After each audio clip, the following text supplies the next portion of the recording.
Hello, my name is Greg Massey, and this is episode number 65 of The Color of Air, a podcast about the musical journey. Thank you for coming back to check us out this week.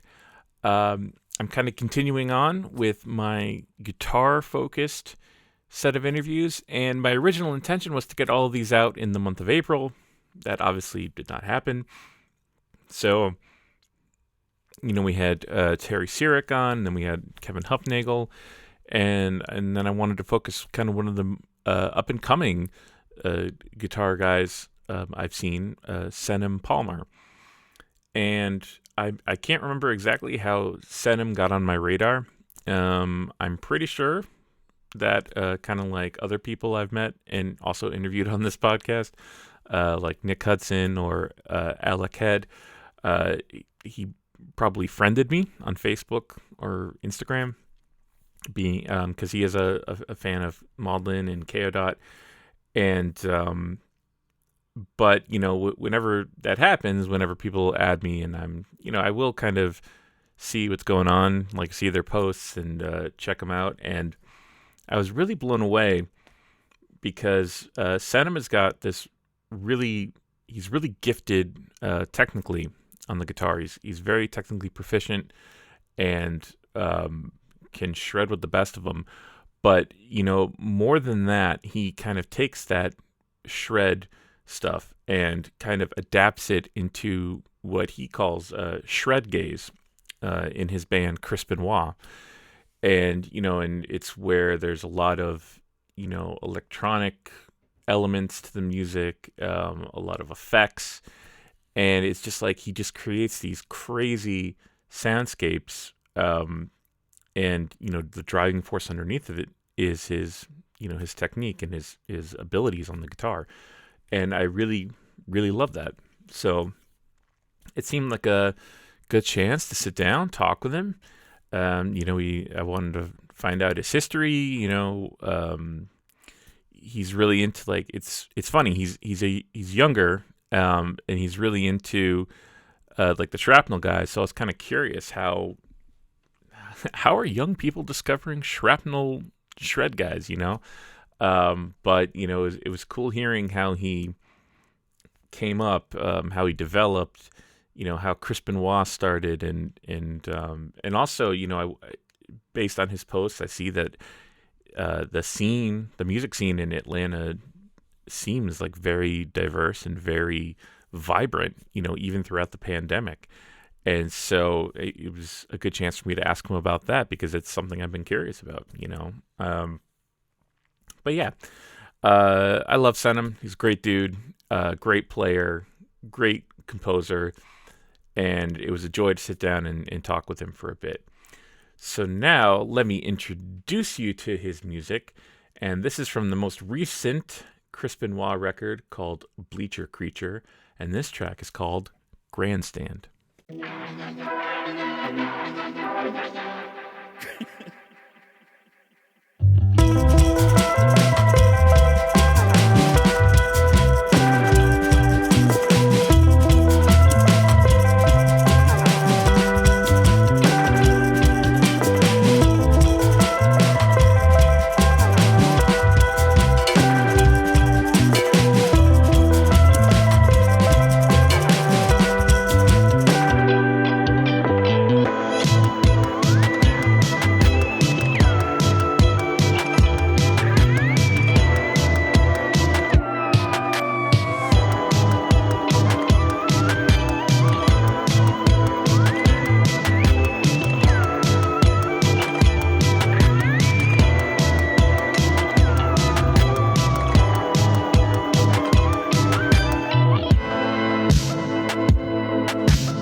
So thank you for doing this. I know. Thank you for inviting me. This is sick.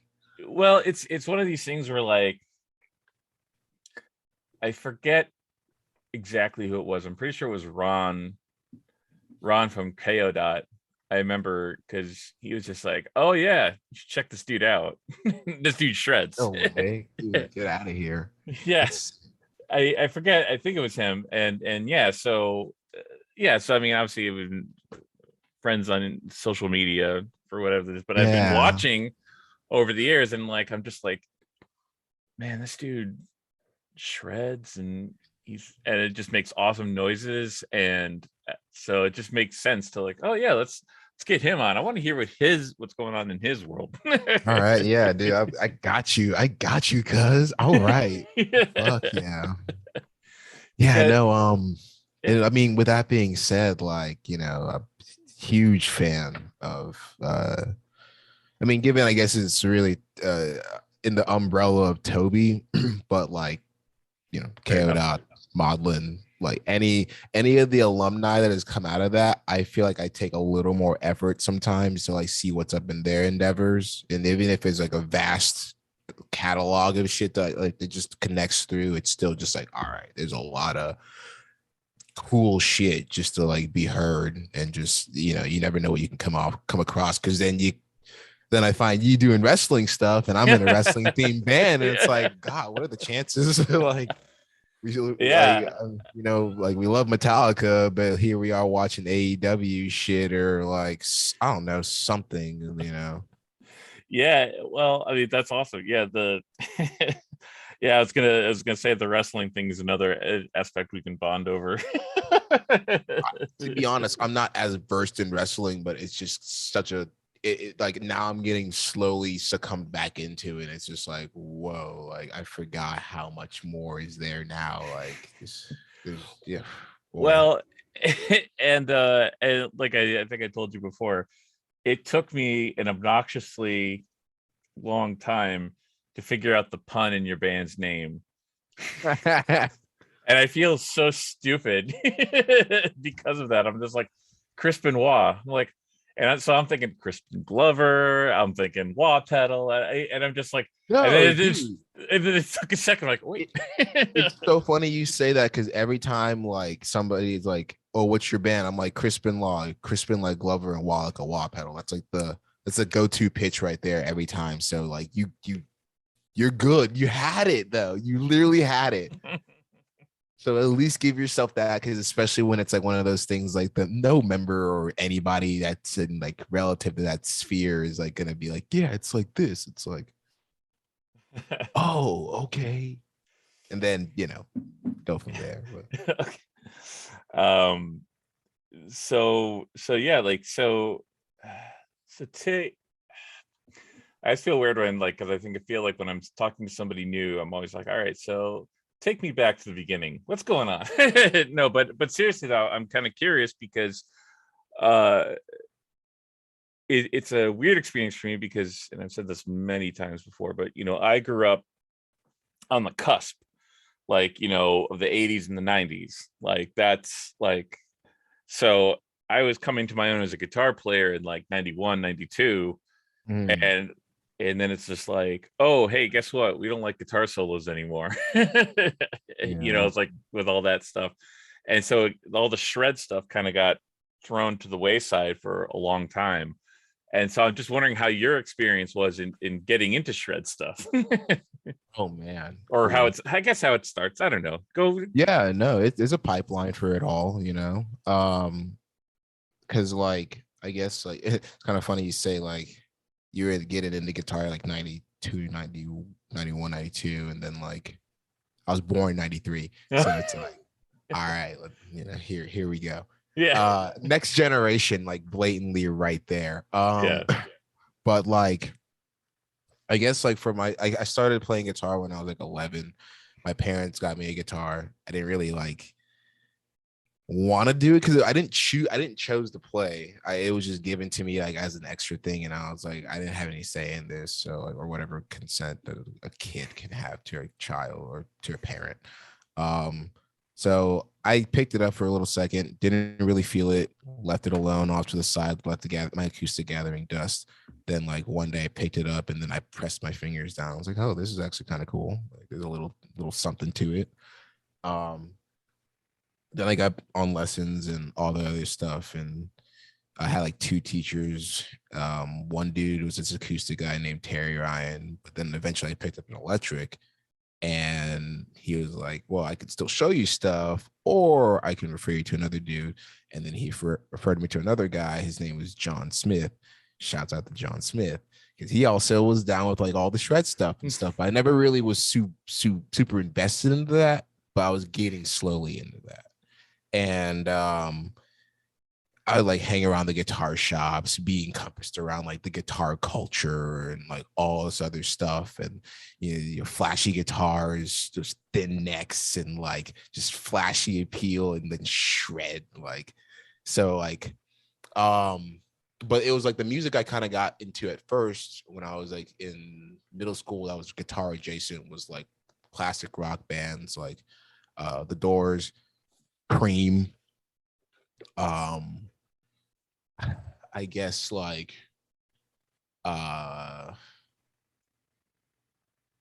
like Grateful Dead, because like regardless of all like the hippie stuff, like Jerry Garcia and everybody like had like a theory based background they all went to college for, and they could play, Mm-hmm. and like and then like also my dad was like really wanted me to play like blues and stuff. So I got in like Buddy Guy, Albert King, Albert Collins, like BB King, all that good stuff. He even took me, my first show was like a Buddy Guy show. Oh Like my wow. first like guitar like concert, like I can remember. He like got me out of school, drove to Florida, stayed a night at a hotel with some homie, and then like saw a Buddy Guy, and like yeah, it was really sick. But like yeah, just being kind of around that like just speedy aesthetic of things, especially hanging out in the shops and being around like with like the teachers and all this other stuff. I got into like after like the classic rock stuff. I guess I got more into like, well, I guess not next to the classic rock stuff, I got into like Nirvana, Metallica, Rage, System, like all those kind of like baseline bands. And like people, and it's kind of funny because like around those times people were like also listening to like metalcore and hardcore and like all these other things. So like Between the Buried Me would come to fucking Charleston at the Music Farm or something, and that was like our like one of our venues, and people would expect me to come because I was like the guitar guy, and I would be like, ugh, no, fuck that. No, what are you talking about? Me at a BT Bam show. And then I try to like even learn that shit, and I was even more thrown off because I was like, this doesn't make sense. Fuck this. Like, why are y'all listening to this? But then further down the line, with that being said, like I got in, my homie showed me like Metallica. I remember listening to Fade to Black, and that set the fuck off. Like, ooh, man, that song set the foundation for me to want to do solo shit next to a few other things. But I remember listening to the intro solo because like you go to like Barnes and Noble, you put the CD on the scanner and you play a sample of the CD before you buy it. And it would always cue the solo or the intro, and it was a great tone, great feel, great everything. So then I got heavy into Metallica, tried to learn a lot of Ride the Lightning, all that stuff and like that. But then, and then like other thrash metal based bands like Testament, that Anthrax, Alex Skolnick is amazing. With that being said, it still continues to be. Yeah. But with that, around that time, Megadeth came in, and then ooh boy, like Rest in peace. that record, yo, like no one can like that record, like definitely shaped a lot. I like try to learn all the Friedman solos on Holy Wars and like the Dave solos too, and like just got really, really into that thing. And then you figure out like, oh, Marty Friedman did all the Shrapnel stuff with Jason Becker, and then you get into the Shrapnel stuff, and that's a rabbit hole that I got into so much, and it was just rewarding. So you find like, you know, like the Tony McAlpines, I mean, Steve Vai. Steve Vai wasn't Shrapnel, but even then, it's still that shred He's adjacent close stuff. to that scene, so yeah, it Yeah, makes like sense. Yeah. the 80s shred era. It doesn't matter who was signed or whatever, or it's just like this is what spawned, whether it be the Ingves, which then gave like Joe Stumps and Greg, was it Gregory Maestro Gregory something? I forget his name, but like he was like a Oh, neoclassical guy, but he tried, but just that career did not go off. But like a lot of neoclassical dudes like Rob Marcello and shit. Tony McAlpine.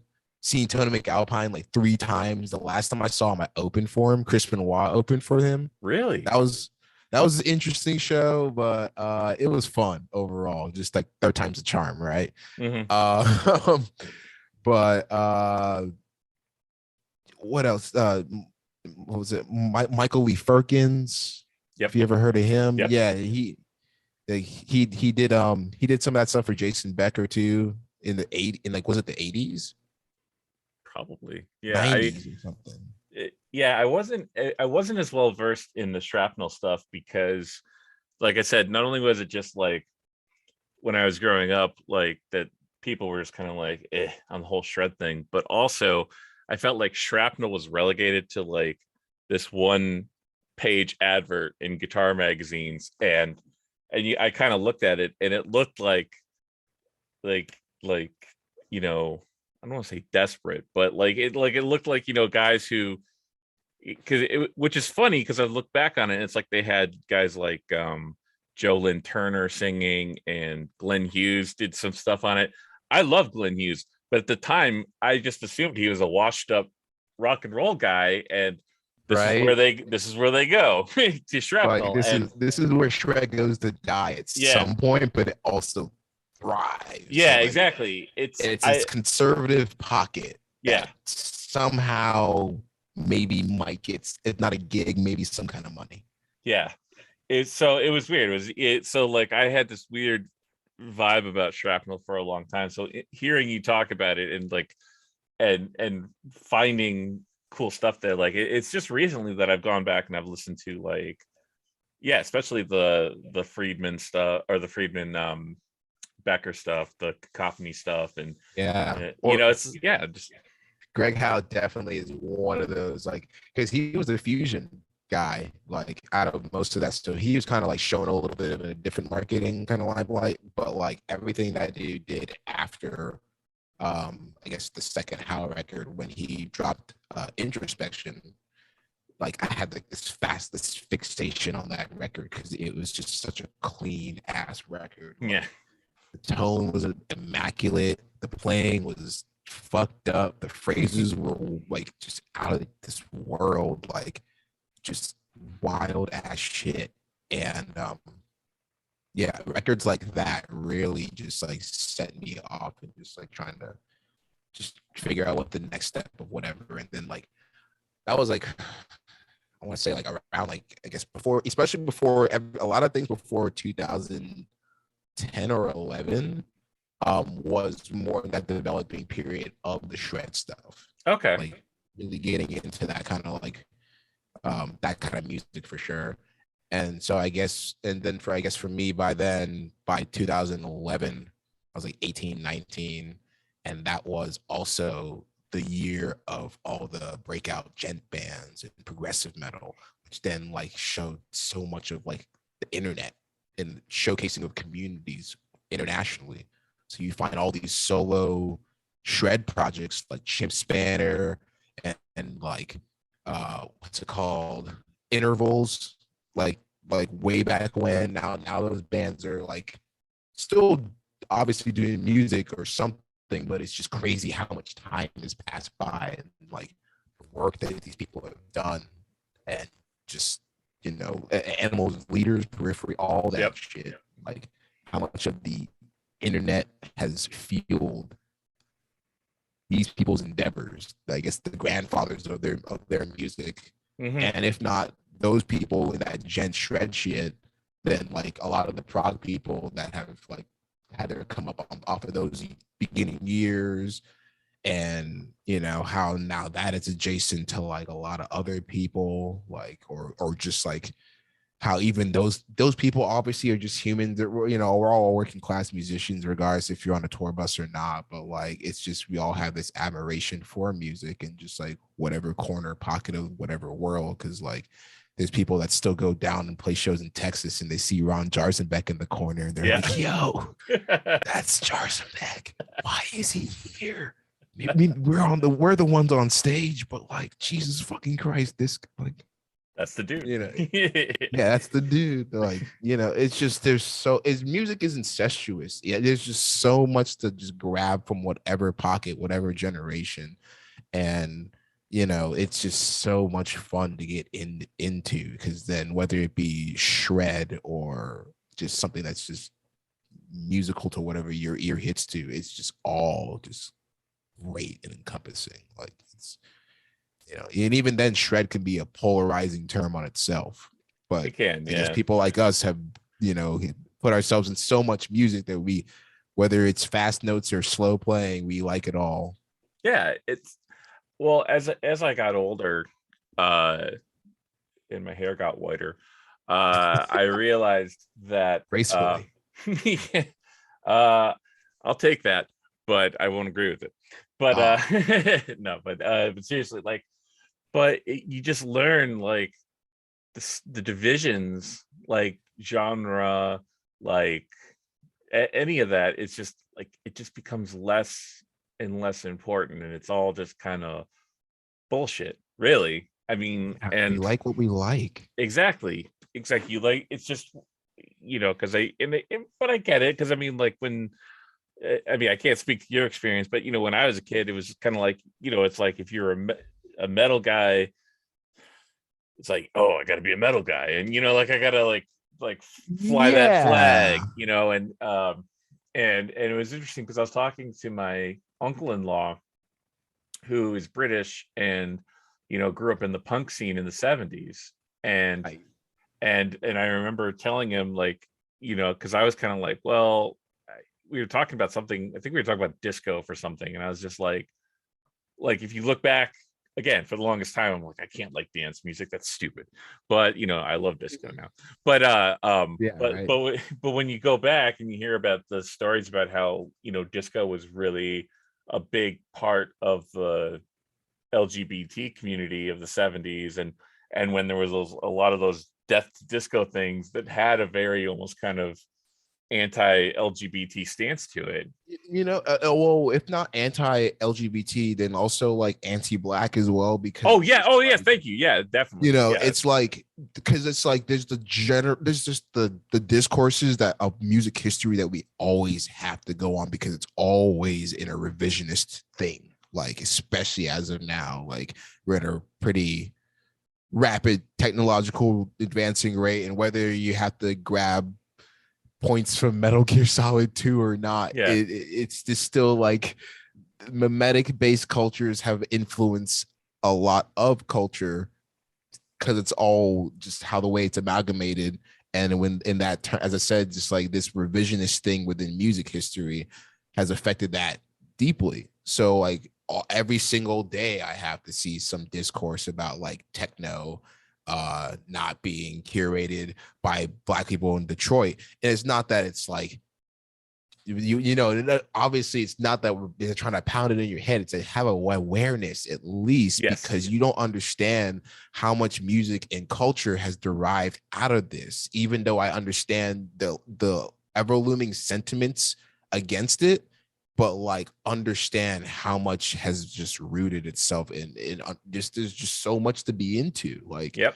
like just because, and it's kind of funny because like, as you just said, like you have like people think you have to wave your flag when you aesthetically appear as such, but then hey, you have a whole ass body to you. So what can you get into? Everybody's ear hits differently. Mm-hmm. So like even listening to like Maudlin and Keoda, I had to develop my way into that. And because at first it was foreign, it was very foreign. Like if you put on Sleepy Time Gorilla Museum, even to a metalhead, they would be like, what the fuck is going on? Like, even if it is avant-garde adjacent, like with some Yeah. metal contrast, you still have to find the songs that give the merit, and then they can go into it. That's how I got into BT Bam and all that other stuff. And then eventually I become a fan, and then you go see that shit live, and then it gets more embedded into, whatever your colloquialism for music is, Um, but like it's interesting just like how much time and how much your ear gets really accustomed to things, like, and then what you can find from there, and then you find so much community out of it, like how this has been such a connection. Because like I don't feel like I've done a lot, but I feel like enough people are seeing what I'm doing to whatever degree, and I can't really let that get the best of me, but I also have to be consistent, my own degrees consistent about it. Yeah. um but it's fun. Music is just a lot. It's just, as I said, it's incestuous as hell. Everybody likes a lot of shit. Just because we're in one thing doesn't mean we like a lot another. Um, you meet a lot of homies because of it, and it's crazy where it can put you at. Hmm. Like, Well, and one thing I noticed it, and you can, I just was curious about this, is I would see on your Instagram, like both pre and during the pandemic and whatever, but like mhm. that you were always going to these shows, and it seemed like there was just this thriving scene where you are in Atlanta, right? It's like there's a lot going on in this city. Like, I still am like always wondering like what's gonna be more popping than the other thing, but there's always so much overlap, man. Like, it's really fucked up. Like, even before I moved here, um, there's just so much happening in Atlanta. For There's a little bit of something for everybody, and it's sick. Like, before I moved here, I remember going to go to the old Masquerade, like, because it was like closer to this one place around Ponce. People kind of know what I'm talking about if they kind of remember the old Masquerade. But they moved it within the past like 5 years or so. Um, but either way, I still go there because a lot of people that I know go get their tours booked over that way or some other part of the city anyway. But yeah, the old Masquerade, I went to go see Battles, right? And like, it was Battles, and for some reason we went later, but like the opener was Buchan Gase, and I was like, what the fuck? Like, why did we miss that? Like, I like that band, but somebody was like telling a friend of to my friend that it's some shitty opener, and I was like, I don't know even know who the opener is, and then they tell me that, and I was like, what the fuck, bitch? Like, it's my shit, bitch. Like, what the fuck? Like, but then underneath us was Cannibal Ox in the Hell section, and like, I was like, no one told me about that either. Like, I love Cannibal Ox. Like, Battles and Cannibal Ox in one building. You got to be fucking with me. That's like, why is there such a blatant contrast of things that I personally love that's so conflicting? There's just so much variety for a lot of people, and I mean, and then when I moved here, it made it even more frequent. So being a part of all these shows, seeing a lot of people, meeting a lot of friends, and then just being a part of like one scene or another, you just get to pick and choose a lot of good shit, that whatever. And and then you just kind of get more embedded into the dynamic of this city, and then some in this, and then, but like, even then, I'm still knowing more about this city, and I'm really hoping I can get to be a part of. Atlanta just has a lot going on, and there's just a lot of something for everybody. Another funny example, when I went to see that Paul Bearer tour with KO Dot, Hmm. um, like, that was a great show, amazing show. And it was awesome to see those dudes, for sure. Or anytime I see KO Dot, anytime possible for me at least. Um, and but then that night there was, do you know who Chris Dave is? Mm. The drummer, like, plays with like like um I mean, he has his own like band, but he plays like dudes like MF Doom, Eric Badu, Common, Mos Def, Oh, like okay. like that scene of music, like Okay. those kind of musicians, like Robert Glasper, motherfucker. Like I'll see you at the Blue Note in not New York, kind of thing. Yeah.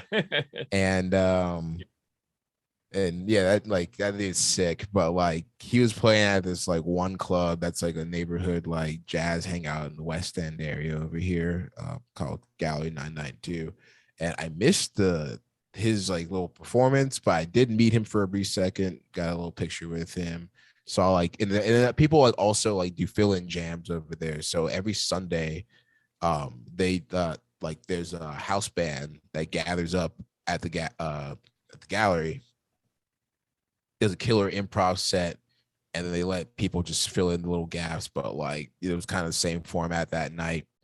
Just people were just going in improv, and it's all like these really like in tight ass jazz musicians that listen to each other from time to time, but they listen to each other and they fucking kill it, yo. Like, yeah, and that shit still happens, and it just is a really communal cultural ass thing that happens in that one pocket of the south side of Atlanta. That's cool. And it's just so much to be a part of, especially if you are a fan of music and you just so happen, like you will see so much overlap over one thing or another. Like one night I went to go see Meshuggah, but then like I think Zeal and Ardor was playing another part of town, and then like Kali Uchis was playing another part of town, and I was like, what the fuck?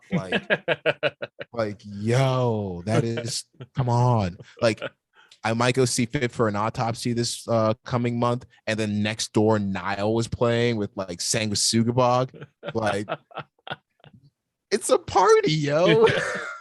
Like, that's freaking amazing. I mean, I'm trying to remember. So my only, well, I shouldn't say my only, because when I was in KO Dot, we did play Atlanta a couple times, and I do remember, like, I remember sort of to that effect, but not as deep as that. But like, yeah, when we played, I remember, I guess the Red Chord was playing in the area nearby, and we're friends with those dudes, and so Mike and Greg from the Red Chord came to see us play for a little bit, and so we got to hang out for a bit and like shoot the shit.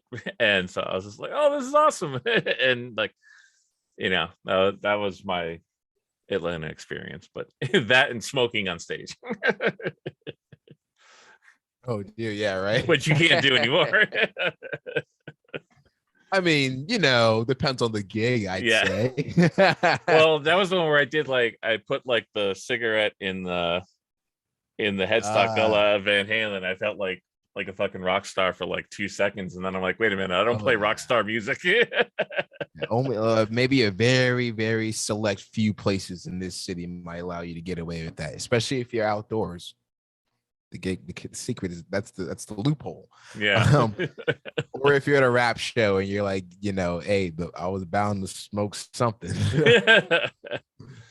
But yeah, no, there's a lot of overlap. It's crazy. Like you never like it's just such a small, like just shit happens so frequently. Like I went to go see, that band Vitriol?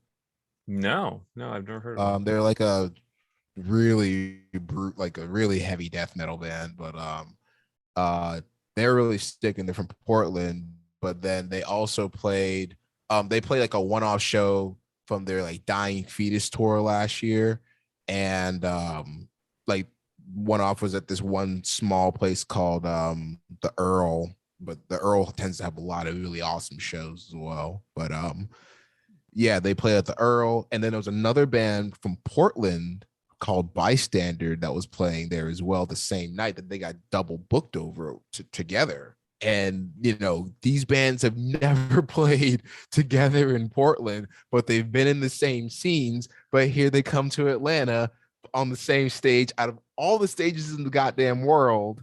And it just so happens that, like, yeah, one band saw this one other band from their come up days, and that's like, yeah, well, I remember like seeing you in your old band, and now here we are in Atlanta.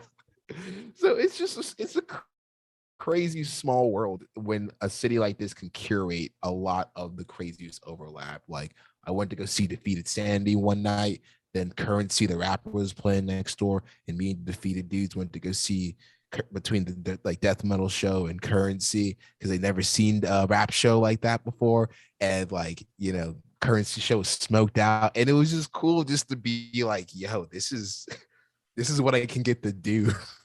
Like, that is that I've never had an experience like that in any of the cities I've lived in.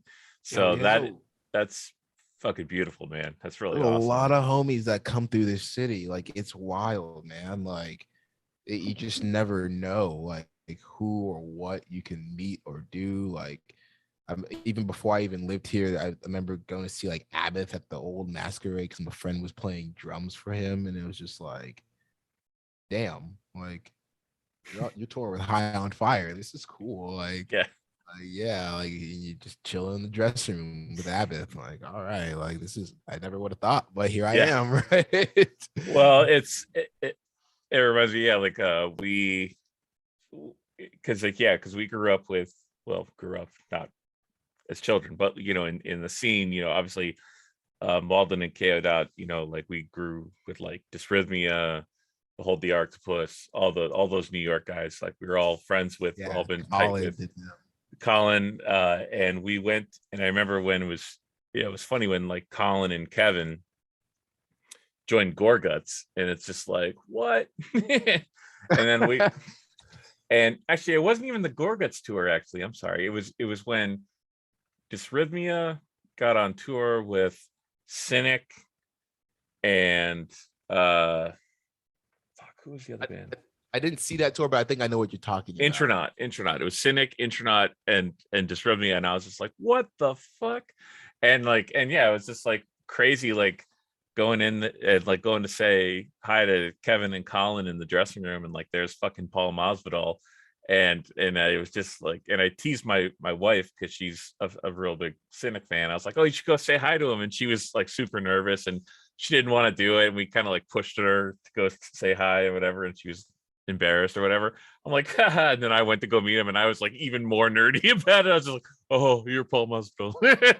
Yeah, right. Like it's cool. It's like, wow, I'm in a room with these people, and especially when you get to have those moments of intimacy, and like, I don't know, it's an absolute privilege, if anything, in the end. You know, especially when you have that access, and like, I can't tell you enough how much I consistently feel that way, given how many people I've met through music, and just whether it be networking or friendships. It's like, or whether one sounds more opportunistic than the other, it's still, Atlanta has been a city that has curated a lot of that kind of connections. And the thing is, like, living in Charleston, like, I mean, I made the most out of whatever that city could offer, let alone South Carolina in general, because I'm from Mount Pleasant,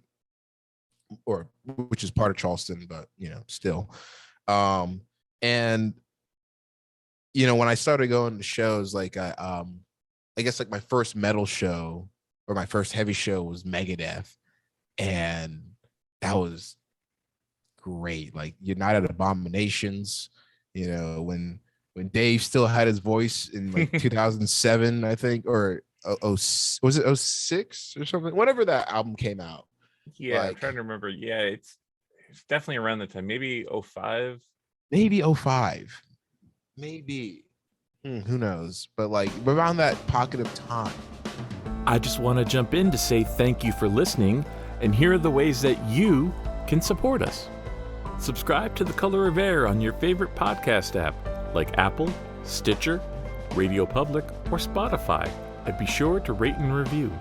Also follow me on Twitch at twitch.tv/retcongreg. Join our Patreon at patreon.com/retconindustries, where we have 3 monthly subscription tiers of $1, $5, and $10. Depending on which tier you choose, you will have your name listed in the credits for every future podcast and music release, as well as access to bonus audio and video content, Bandcamp discounts, and exclusive merchandise through the Retcon Swag Club. Finally, please check out all the music up for sale at retconindustries.bandcamp.com. And now, back to the podcast. We're back. See, that's where I'll put an ad in the middle of the... and again, it'll be seamless, you know? It'll be totally seamless. That's what it will be. Um, well, technical difficulties aside... um, so I guess my next question to you would be, because I'm curious about this, tell me about how Crispin Wah came together, because I'm kind of curious about that, how that sound evolved. So the guitarist, me and Justin Tolan, we've known each other for a long time, or yeah, like about over a decade or so. And he knew me way back in Charleston because we would go to the same guitar shop. He went to Berkeley at the time, but I was just some young old little ass kid, and playing guitar and whatever. And he like just listened to whatever I was doing. Just was like, hey, at least I hear he's putting effort into whatever whoever this kid is, and kind of got acquainted from that. Gave me lessons, and then like whatever lesson he gave me at that time, like my playing like just shot up overnight, and it just like I was like, yes, this is sick. Like got more into techniques and all this other stuff, and he really helped along the way. And even at some point, he lived in Charleston. So there was like a much more consistent contact to just work on music and other things like that. And and eventually he moved, uh, went to Atlanta, and then from Atlanta he went to Colorado, but then he moved back to Atlanta at some point. And I was trying to move out of South Carolina just because the well ran dry. I was just like, all right, you know, it's time. But prior to even me moving, I met up with the two other dudes in Crispin Wah, um, in like 2014. Uh, so this is really where I guess it all started. By 2014, like October, one of the members was living in like one house in like East Atlanta. So like, I remember going there, um, just because like he like proposed, like the Justin proposed this project or this idea of like, hey, like I got these homies I know, we want to make some music together.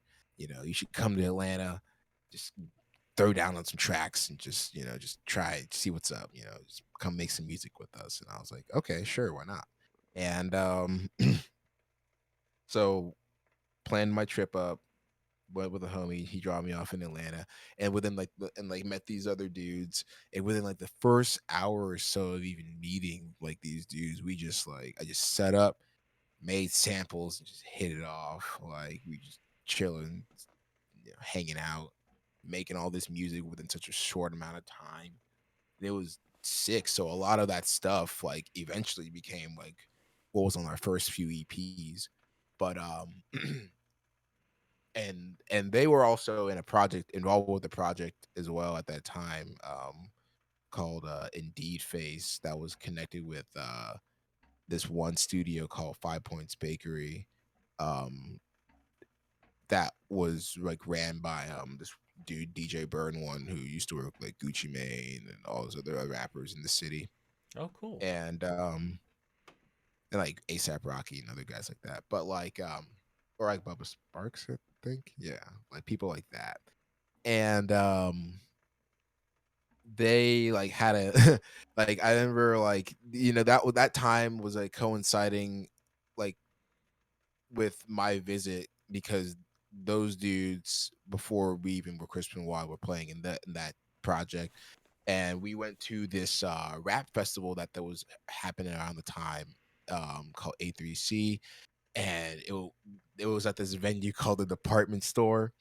And it was a sick show because it was just like a bunch of like just local rappers showcasing. I saw 21 Savage like way, way, way Oh, froze up again.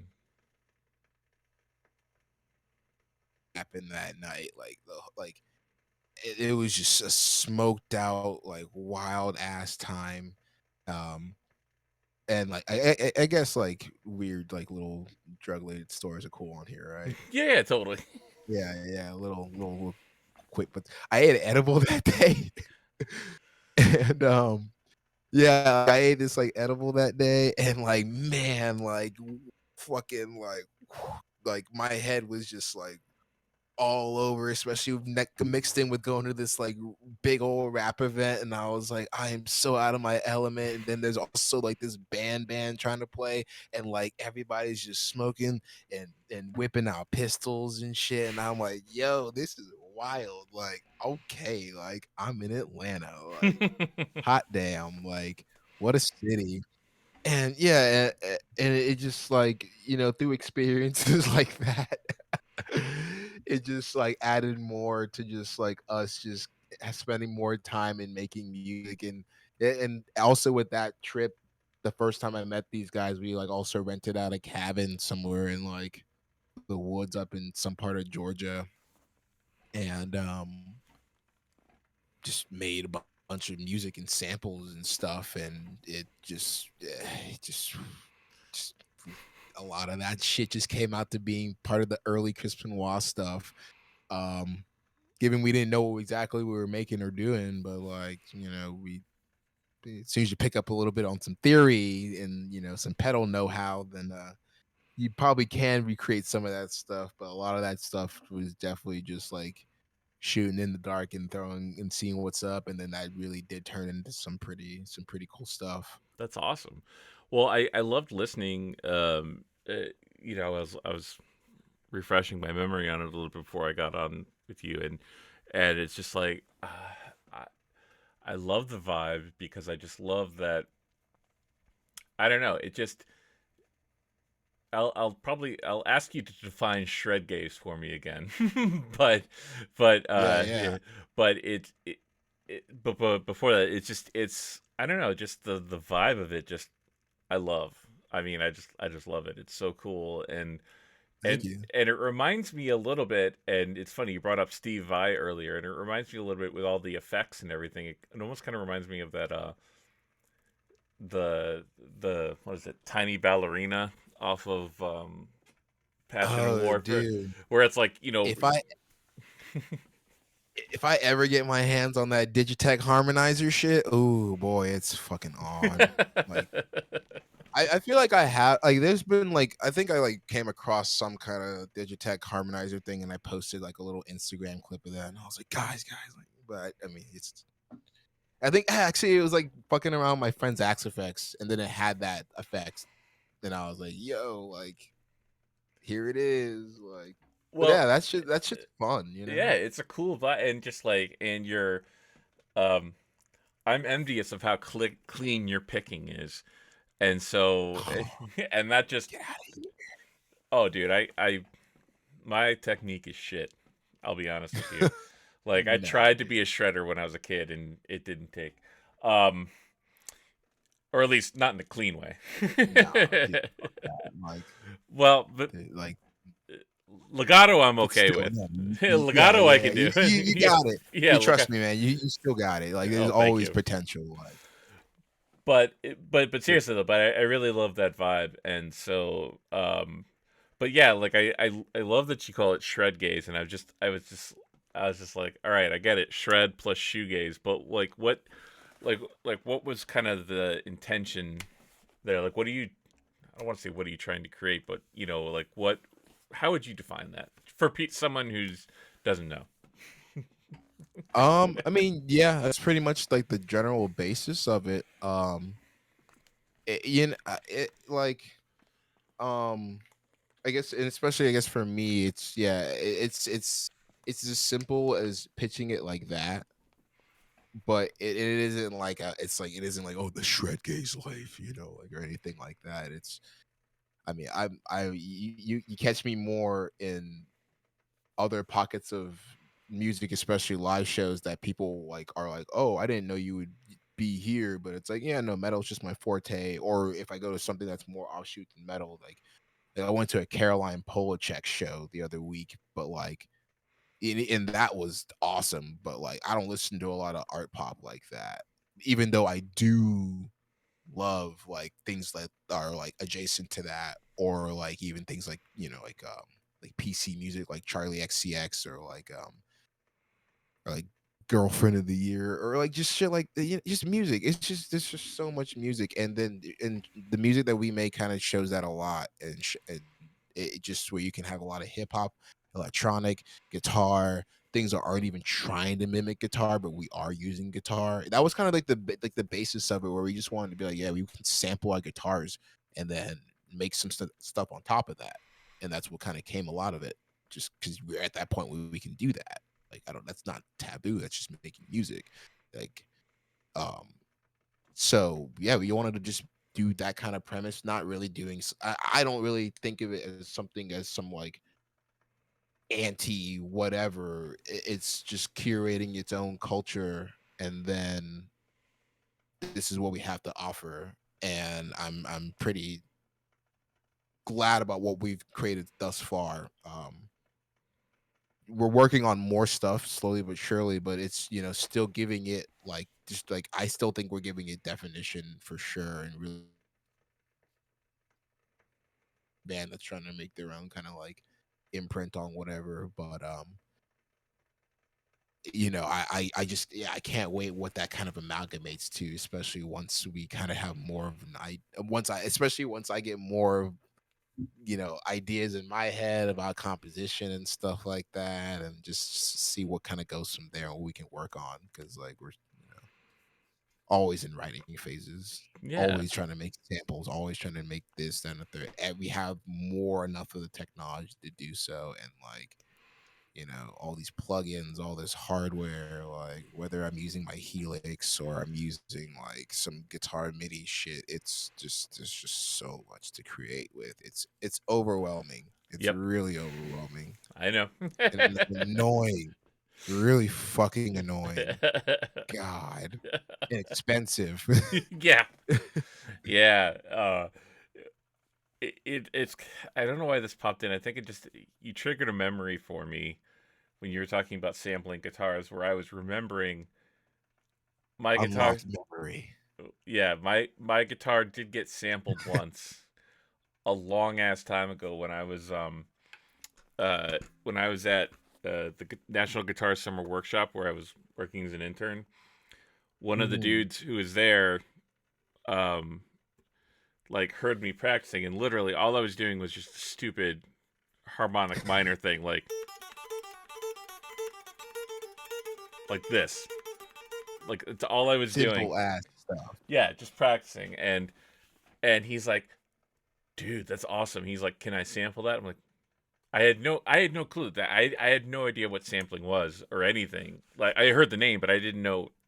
And Did he have a field recorder or something like that? he had his Akai. He brought out his MPC, Oh, and wow.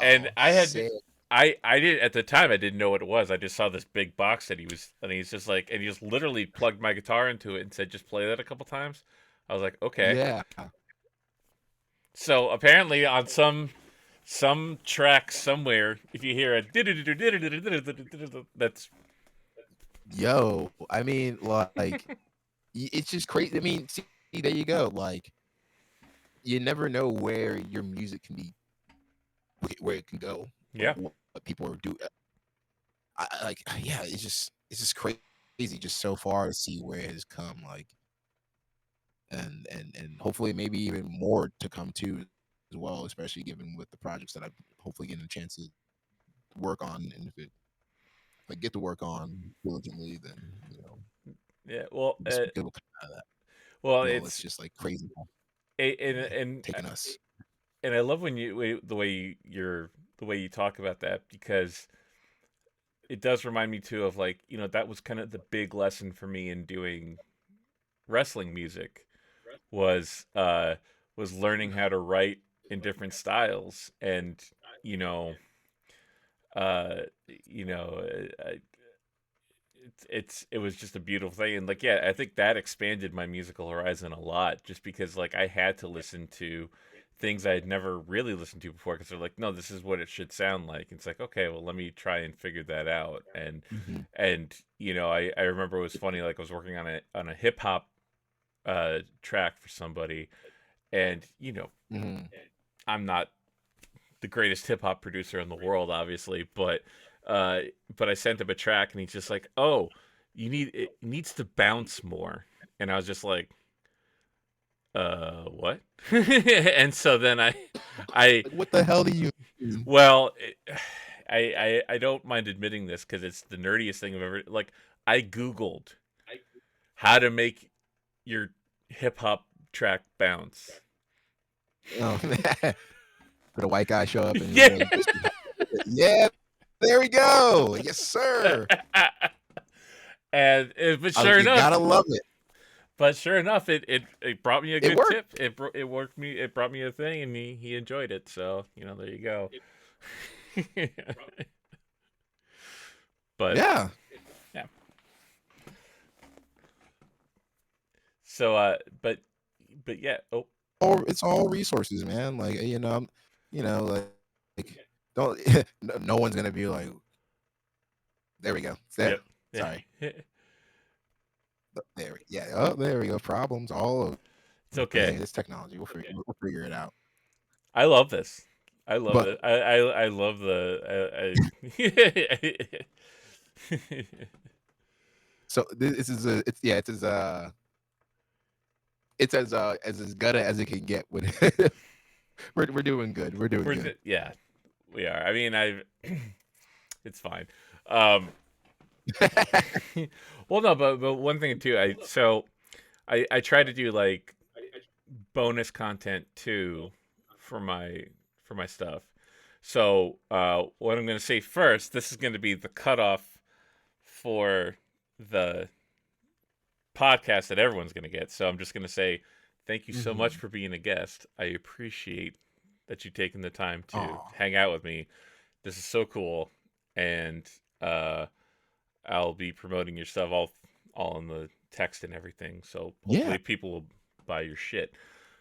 Okay, cut.